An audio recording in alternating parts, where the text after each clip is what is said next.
Everyone, welcome to my channel physics by Neetu. हम class 12th physics का chapter 1 electric charges and field के NCERT के questions discuss कर रहे थे। अब देखो नेक्स्ट वाला क्वेश्चन ले रहे हैं। ये वाला क्वेश्चन आपकी एनसीईआरटी बुक में क्वेश्चन नंबर 12 है। देखो क्वेश्चन है, two insulated charged copper sphere A and B have their center separated by a distance of 50 centimeter. What is the mutual force of electrostatic repulsion if the charge of each is 6.5 into 10 raised to power minus 7 coulomb. आपको दो insulated charge copper sphere given है। देखो ये भी एक copper का आपको sphere given है और ये भी एक वाला कॉपर का स्फेयर गिवन है। दोनों पे चार्ज की वैल्यू आपको गिवन है। क्या है चार्ज की value? 6.5 into 10 raise to power minus 7 coulomb. इस वाले पे भी सेम चार्ज है। तो देखो इस पे भी पॉजिटिव चार्ज है, इस पे भी पॉजिटिव चार्ज है। ये दोनों एक दूसरे को क्या करेंगे? रिपेल करेंगे। तो आपको क्या पूछा है क्वेश्चन में? आपको फोर्स ऑफ रिपल्शन की वैल्यू फाइंड आउट करनी है और इनके बीच का डिस्टेंस भी आपको गिवन है। सिंपली हम कूलम लॉ का यूज करके फोर्स की वैल्यू निकाल देंगे, है ना। तो देखो इन दोनों के बीच का डिस्टेंस आपको गिवन है 50 सेंटीमीटर। तो देखो सेंटीमीटर को पहले मीटर में कन्वर्ट करेंगे, है ना। ये चीज़ आपने ध्यान रखनी है। 50 सेंटीमीटर को मीटर में कैसे कन्वर्ट करेंगे? मल्टीप्लाई कर देंगे 10 रेज़ टू पावर माइनस 2 से, है ना। तो ये आ जाएगा 50 into 10 raise to power minus 2 metre. अब हम क्या करेंगे? नॉर्मल अपना फोर्स निकालनी है, फोर्स ऑफ रिपल्शन इनके बीच में, है ना। तो कूलम लॉ का यूज करेंगे। F इक्वल टू किसके बराबर आएगा? 1/4 pi epsilon naught Q1 Q2 divided by R square. 1/4 pi epsilon naught की वैल्यू क्या होती है? 9 into 10 raise to power 9। Q1 की वैल्यू भी आपको गिवन है, Q2 की वैल्यू भी आपको गिवन है। पुट करेंगे और डिवाइडेड बाय आर स्क्वायर, इनके बीच का जो डिस्टेंस है इसका स्क्वायर, ये सॉल्व करेंगे और ये आ जाएगी वैल्यू। देखो सिंपल सी कैलकुलेशन है। वैसे देखो अगर करनी है तो हम कर लेते हैं। यहाँ पे क्या है? देखो कौन सी कैलकुलेशन है? हमें F निकालना है, ठीक है। क्या है? 9 into 10 raise to power 9 into 6.5 into 10 raise to power minus 7 into 6.5 into 10 raise to power minus 7 Q1 Q2 divided by R कितना है आपके पास? 50 into 10 raise to power minus 2 का स्क्वायर, इसका स्क्वायर, है ना। ये चीज़ हमें सॉल्व करनी है। तो देखो कैसे करेंगे हम? F equal to 9 into 10 raise to power 9 वैसे रहने दो। यहाँ मैंने डेसिमल को रिमूव किया तो 65 आएगा। 10 raise to power minus 7 multiply by 65 into 10 raise to power minus 7, ठीक है। फिर डिवाइडेड बाय क्या आ जाएगा? देखो यहाँ पे, देखो यहाँ डेसिमल हटाया हमने, यहाँ पे डेसिमल रिमूव किया, है ना। तो नीचे आ जाएगा आपके पास 100। पहले वो राइट डाउन कर लो। अब यहाँ पर देखो इसका भी स्क्वायर करना है हमें, तो 50 into 10 raise to power minus 2 multiply by 50 into 10 raise to power minus 2, है ना। मल्टीप्लाई बाय 100 हो गया। ये चीज़ समझ आई? ओके। अब देखो हम क्या क्या कर सकते हैं। अब हम 5 से करें इसको तो क्या आएगा? देखो यहाँ पे अगर हम करें ये वाली चीज़, ठीक है। 10 5 जा क्या हो गए? 50, है ना। और यहाँ पे करें अगर 5 से तो 5 1 सा 5, 13 आ जाएगा यहाँ पे, ठीक है। और यहाँ पर भी सेम कर लो। 5 से किया तो 10 आ गया और यहाँ पर भी 13 आ जाएगा। क्लियर, विजिबल है आपको? 13 आ गया, 13 आ गया, नीचे 10 10। दोबारा कैसे राइट डाउन कर सकते हैं हम इसको? F इक्वल टू, देखो अब आएगा ये, चलो ऐसे राइट डाउन कर लूँ मैं, 9 इंटू 13 इंटू 13 मल्टीप्लाई बाय, ठीक है। पावर्स में इकट्ठे राइट डाउन कर रही हूँ, ठीक है। ये आ जाएगा आपके पास 10 की पावर 9, 10 की पावर माइनस 7, 10 की पावर माइनस 7, ये वाली चीज़। ये मैंने पहले राइट डाउन कर ली है और 10 की पावर 9 यहाँ है, 10 की पावर माइनस 7, 10 की पावर माइनस 7, ठीक है। होल डिवाइडेड बाय कितना आ गया? देखो यहाँ पे, देखो ये है 10 into 10 raise to power minus 2, तो ये हो गया 10 की पावर 1, ये 10 की पावर माइनस 2, है ना। तो -2 + 1 आ गया तो 10 की पावर -1 होगा ये, है ना। तो यहाँ होगा 10 की पावर -1 और मल्टीप्लाई बाय यहाँ भी 10 की पावर -1 रह जाएगा। ये चीज़ समझ आ रही है ना। 10 की पावर -1 और यहाँ साथ में क्या है? 100 को हम कैसे लिख सकते हैं? 10 की पावर 2, ऐसे राइट डाउन कर सकते हैं, ठीक है। अब देखो नेक्स्ट वाले स्टेप में क्या करना है हमने? देखो 13 कितना हो गया? 169, है ना। और 169 मल्टीप्लाई बाय करना है हमने किसके साथ? 9 के साथ, है ना। इसको मल्टीप्लाई करेंगे तो यहाँ आ जाएगा 1 2 और ये आ जाएगा 1521, ठीक है। तो ये आ गया 1521 इंटू 10 रेज़ टू पावर, देखो -7 हो गया -14 और 9 -14 में से 9 गया तो कितना रह गया? -5। तो यहाँ आ जाएगा आपके पास -5। ये क्लियर हुआ? अब देखो नीचे अगर देखें हम, देखो 10 की पावर -1, चलो कर ही दो, 10⁻⁻1 10⁻⁻1, ये हो गया 10⁻², 10⁻², और यहाँ है 10⁻², तो ये कैंसिल आउट हो गए, -2 है और +2 है, ये तो कैंसिल आउट ही हो गए। ठीक है, तो आंसर आपके पास आ गया 1521 इंटू 10⁻⁻5। या तो आप ऐसे राइट डाउन कर लो न्यूटन, ये वाली फोर्स आ गई, या तो फिर आप इस तरह से राइट डाउन कर लो। देखो 1.5 अगर हम राइट डाउन कर रहे हैं यहाँ पे, है ना, तो इंटू 10⁻⁻, क्या हो जाएगा, 3 डेसिमल इधर लेके आए हैं तो 3 क्या हो जाएगा इसमें ऐड, तो ये आ गया -2 न्यूटन। ये वाली फोर्स आ गई इनके बीच में। क्लियर, देखो ये आंसर है 1.5 इंटू 10⁻⁻2 न्यूटन। सिंपल कैलकुलेशन थी सिर्फ, है ना, फॉर्मूला ही हमें लगाना था और आंसर आ गया। देखो ये ए पार्ट था। सेकंड पार्ट थोड़ा सा ट्रिकी है बट इजी है। क्या पूछा है देखो इन्होंने, what is the force of repulsion. अब आपको force of repulsion find out करनी है if each sphere is charge double, अगर हर दोनों स्फीयर के चार्ज को डबल कर दे, इसके चार्ज को भी डबल कर दे और इसके चार्ज को भी डबल कर दे। ठीक है, double the above amount and the distance between them is half, और इसके बीच में जो डिस्टेंस है उसको हाफ कर दें, तब बताओ कि दोनों के बीच में फोर्स ऑफ रिपल्शन क्या होगी।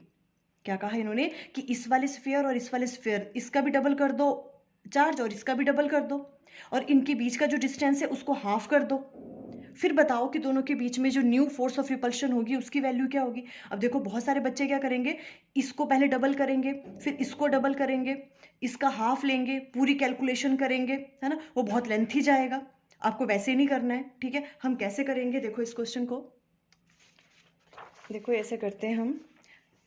देखो हमारे पास जो ओल्ड फोर्स थी, ठीक है, ये वाला जो केस था जब, वो वाली फोर्स क्या आपके पास, F इक्वल टू, उसको हम F से डिनोट कर रहे हैं। ठीक है, F इक्वल टू क्या होता है, K Q1 Q2 divided bye R², है ना, K 1/4πε0, उसकी जगह मैं K राइट डाउन कर रही हूँ।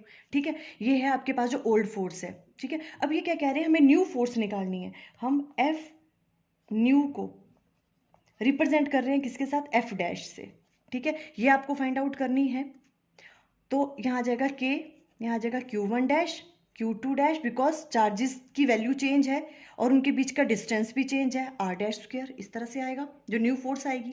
ओके, अब ये क्या कह रहे हैं कि जो Q1' है ना, चार्ज को क्या कर दिया इन्होंने, डबल कर दिया है, तो Q1' की वैल्यू क्या आ जाएगी, ओल्ड वाले से डबल कर दिया है, पहले तो चार्ज जितना था उस पर Q1, अब क्या हो जाएगा, Q1' किसके बराबर है, 2Q1, इसका डबल है ना, तो इस तरह से राइट डाउन करेंगे, और Q2 को राइट डाउन करेंगे, Q2' को क्या हो जाएगा, 2Q2, इससे डबल है ना, तो Q2' इस तरह से आ गया। R' की वैल्यू भी क्या होगी, हाफ होगी है ना, जो न्यू वाले फोर्स है उसमें क्या कहा उन्होंने कि इनके बीच का जो डिस्टेंस है उसको आपने हाफ कर देना है, तो R' किसके बराबर आ गया, R/2 के बराबर होगा। ये सारी वैल्यूज इसमें पुट कर दो, तो F' की वैल्यू क्या आ जाएगी आपके पास, K वैसे ही है, Q1' की जगह पुट कर दो यहाँ पे 2Q1, Q2' की जगह आ जाएगा 2Q2, क्लियर हो रहा है, डिवाइडेड बाय R' का स्क्वायर, तो यहाँ आ जाएगा R/2 का स्क्वायर। क्लियर ये वाली चीज़। ओके, अब देखो इसको हम राइट डाउन कर सकते हैं यहाँ पे, K वैसे ही 2 2 क्या हो गया 4, साथ में आ गया Q1 और Q2 और डिवाइडेड बाय, ये चीज़ समझ आई, 2 2 4, Q1 Q2 और K आ गया, और यहाँ पे क्या हो जाएगा आपके पास R², और 2 2 4 होगा, वो ऊपर जाएगा तो यहाँ आ जाएगा मल्टीप्लाई में 4, तो यहाँ पे आ गया आपके पास F' की वैल्यू किसके बराबर आ गई, देखो 4 4 से क्या हो गए 16, है ना, तो यहाँ आ जाएगा आपके पास 16 में पहले राइट डाउन कर रही हूँ। ठीक है, 16, फिर ये आ गया आपके पास K, यहाँ आ गया Q1 Q2 divided bye R², वैसे ही। अब ध्यान से देखो, तो F' इक्वल टू आ गया आपके पास 16, और ये वाली चीज़ क्या है आपके पास, ये वाली, ये तो ओल्ड फोर्स है जो पहले वाली थी, तो इसको हम F राइट डाउन कर सकते हैं। तो जो न्यू फोर्स है वो किस तरह से फाइंड आउट करोगे, 16 से मल्टीप्लाई करोगे ओल्ड वाली फोर्स को, तो न्यू फोर्स निकल जाएगी। और न्यू फोर्स में क्या क्या था, दोनों के चार्जेस को डबल किया हुआ है, उनके बीच के डिस्टेंस को हाफ किया हुआ है। ठीक है, तो F' की वैल्यू वैसे निकलेगी, और अब इजी हो गया, 16 मल्टीप्लाई बाय हमने जो पहले फोर्स निकाली थी उसकी वैल्यू थी 1.5 इंटू 10⁻⁻2, बस इससे मल्टीप्लाई कर दो। ठीक है, जब इससे मल्टीप्लाई किया तो क्या आ गया 16, यहाँ आ गया 15 डिवाइडेड बाय 10 कर दो इंटू 10⁻⁻2, 5 3 ज़ा 15, 5 2 ज़ा 10, 8 आ गया यहाँ पे, है ना, तो ये आ गया मल्टीप्लाई करके 8 3 ज़ा 24 इंटू 10⁻⁻2 न्यूटन, ये आपकी न्यू फोर्स।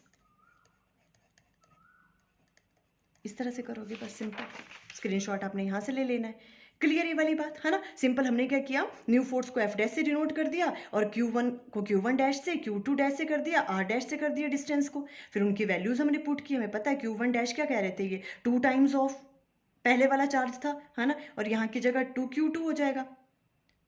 क्लियर। तो यहाँ पे इनके बीच का जो डिस्टेंस है वो R/2 है,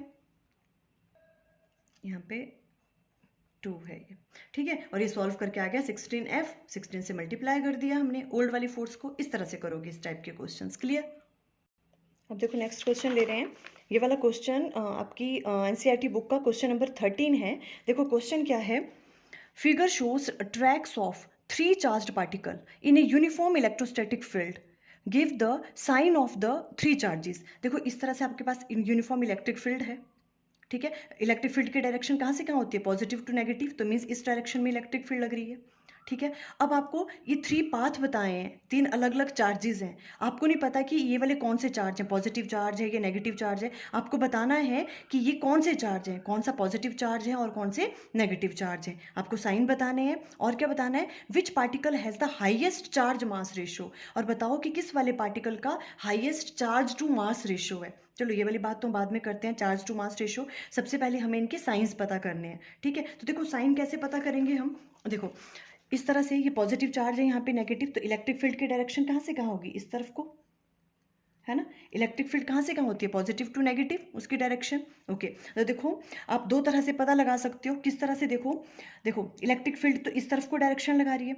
अगर ये वाला देखो, अगर ये पॉजिटिव चार्ज होता है ना, पॉजिटिव चार्ज पे आपको हमेशा याद रखना है, पॉजिटिव चार्ज पे इलेक्ट्रिक फील्ड में फोर्स किस डायरेक्शन में लगती है, अलोंग द इलेक्ट्रिक फील्ड, ठीक है। जो इलेक्ट्रिक फील्ड की डायरेक्शन होती है ना, उसी की तरफ को लगती है पॉजिटिव चार्ज पे फोर्स। अगर ये पॉजिटिव चार्ज होता है, ये वाला फर्स्ट वाला, है ना, तो इलेक्ट्रिक फील्ड की डायरेक्शन तो इस डायरेक्शन में है, डाउनवर्ड में, है ना। तो अगर ये पॉजिटिव चार्ज होता तो इस पे फोर्स कैसी लगनी थी, along the electric field, electric field के डायरेक्शन में लगती है पॉजिटिव चार्ज पे। तो इसको तो इस तरफ को डाइवर्ट करना चाहिए था, पर ये तो ऊपर को किया, है ना। और नेगेटिव चार्ज पे कैसे लगती है फोर्स, इलेक्ट्रिक फील्ड से अपोजिट। अगर इलेक्ट्रिक फील्ड की डायरेक्शन इस तरफ को है तो नेगेटिव चार्ज पे फोर्स कैसी लगती है, अपोजिट टू इलेक्ट्रिक फील्ड, ठीक है। तो इस तरफ को लगनी फोर्स, इट मीन्स ये क्या है, नेगेटिव चार्ज। तो फर्स्ट क्या है आपके पास, नेगेटिव चार्ज। और सेकंड वाला भी क्या हो रहा है, देखो डाइवर्ट ऊपर को हो रहा है ना, तो ये भी क्या है आपके पास, नेगेटिव चार्ज।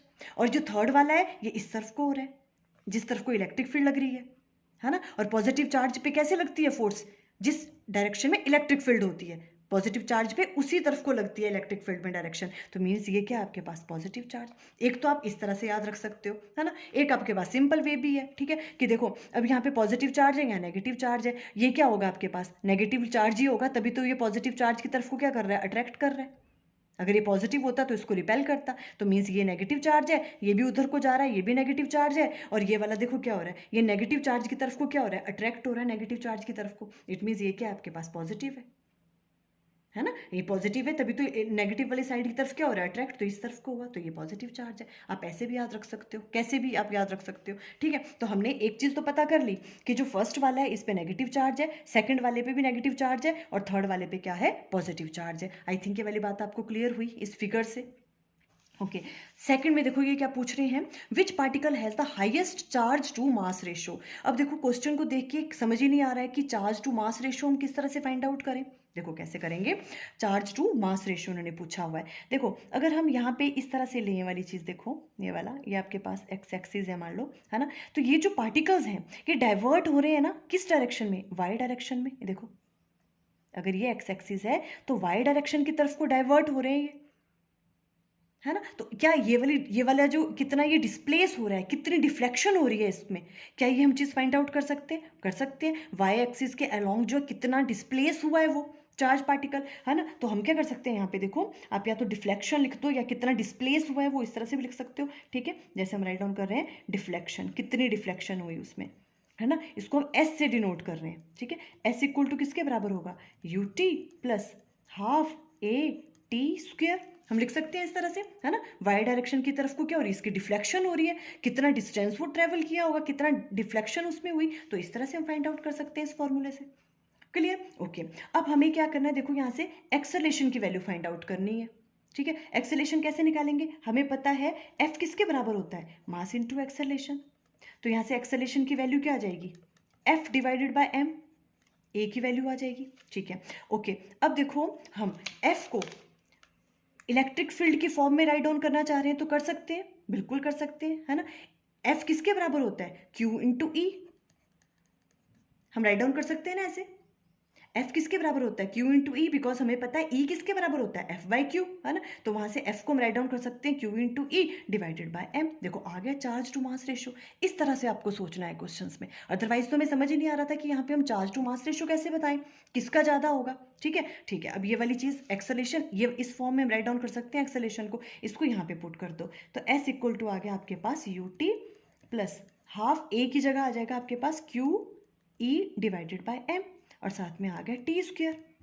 ठीक है, अब देखो u भी सेम होगा तीनों के लिए, जो इनिशियल स्पीड है ना, और इलेक्ट्रिक फील्ड की वैल्यू भी यूनिफॉर्म है, सेम टाइम की हम बात कर रहे हैं। सिर्फ क्या चीज़ चेंज कर रही है, charge to mass ratio change कर रहा है ना। तो हमें यहाँ से हम कह सकते हैं कि जो आपके पास S है, वो S आप कह सकते हो डिफ्लेक्शन, या जो भी वो डिस्प्लेस हो रहा है वाई डायरेक्शन की तरफ को, है ना, वो किस पे डिपेंड कर रहा है, चार्ज टू मास रेशियो पे डिपेंड कर रहा है डायरेक्टली।